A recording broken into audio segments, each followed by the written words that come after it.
Společnost Sony představila po 7 letech novou herní konzoli PlayStation 4. Ta mimo jiné uživatelům nabízí hraní her sdílených na serverech.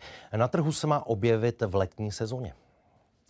Nabízíme pohled do budoucnosti her, novou představu o zážitku z hraní, kterou vytvořili naši developeři, inspirovali ji zákazníci a navrhla ji naše společnost.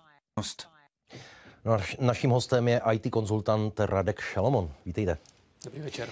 V čem má být tedy největší rozdíl oproti PlayStation 3? Tak jedná se o dost výraznou evoluci. Směrem dopředu, jak jste zmínil, 7 let, co nic nevydalo. Mezitím zkusilo vydat malou přenosnou konzoli.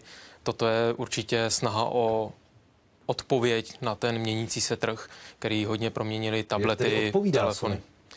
Sony odpovídá modelem, že zkouší vzít si část toho tabletového trhu, například tím, že vydá i aplikaci, která bude podporovat tyto telefony, například se Sony PlayStation 4 bude mít takové hezké funkce, kdy budete hrát nějakou hru a mapu budete mít zobrazenou na iPadu například, nebo na Androidu a budete se tam dívat, kde chodíte, ale zbytek uvidíte na své obrazovce a tak dále. Samozřejmě si bere i z toho trhu celkově tu zábavu, snaží se do Sony PlayStation 4 prointegrovat všechny ty funkce, které teď na tomhle trhu jedou, což jsou různé YouTubey a tak dále. Budete si moct pustit prohlížeč a další záležitosti.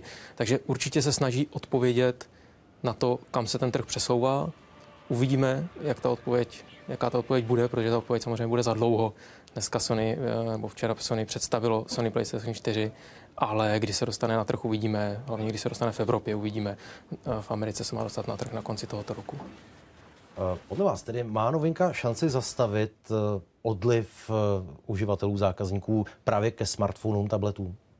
Tak to je určitě ten důvod, proč to Sony představilo takto brzo na začátku roku, aby zabránilo tomu odlivu a natěšilo své příznivce, že by mu můžou vyměnit Sony PlayStation 3 za PlayStation 4 na konci roku, protože si je vědomo určitě toho, že Microsoft připravuje novou verzi svého Kinectu a své konzole Xbox, takže potřebuje ukázat, jo, my jsme tady stále a neodcházejte od nás a na věrné zákazníky, například na věrné zákazníky, jakými jsou čeští zákazníci, to určitě může fungovat.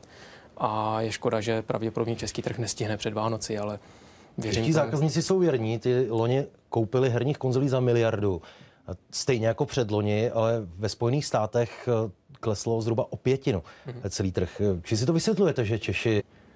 Já si myslím, že Češi se všeobecně drží toho, co mají rádi, co mají zažité a já sám o Češích říkám, že jsou takový jako hodně konzervativní. Nejsou to určitě takoví ti průkopníci, kteří ve velkých frontách budou někde stát na něco, co je zcela inovativní a co přináší nějaký nový pohled na tu věc. Samozřejmě i mezi námi, mezi Čechy jsou takovýto lidé, ale v menší míře. Můj dojem z toho je, že v menší míře a právě proto se stále drží těch tradičních věcí a proto se to tady tak dobře prodává a nezaznamenal tady ani tenhle trh pokles.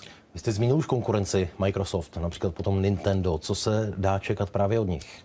Můžou nějak Sony ohrozit? Tam pravděpodobně se dá čekat nějaké ohrožení od Microsoftu, který aspoň podle nějakých informací připravuje svou konzoli Xbox a je otázka, kam se vrhne. Ale tak určitě, protože Microsoft představil svůj koncept Kinectu, který v jednu dobu se stal vlastně jedním nejprodávanějším zařízením elektronickým na světě. A to se vlastně podařilo překonat i třeba takový zařízení, jako bylo iPad a podobně, kdy opravdu ten Kinect byl obrovsky prodávaný.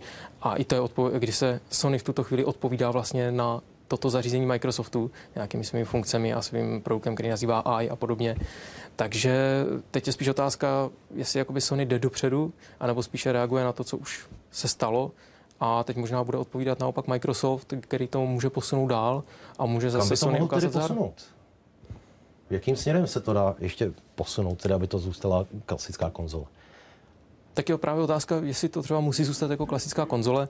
Samotné Sony jde tou cestou, že vlastně využívá toho trhu přenosných zařízení, kdy sám má svou přenosnou konzoli PlayStation Vita, která nezaznamenala žádný obrovský boom, ale oni ji propojí právě s PlayStation 4 a dle jejich informací, když budete připojeni na Wi-Fi, budete moct hrát ty hry na PlayStation Vita, kdy to bude využívat výpočetního výkonu velkého PlayStationu, vám to vlastně bude zobrazovat jenom tu grafiku, takže v kavárně budete moct hrát, pak přijdete domů, zahrajete si pořádně zase na velkém displeji s velkým ovladačem a tak dále.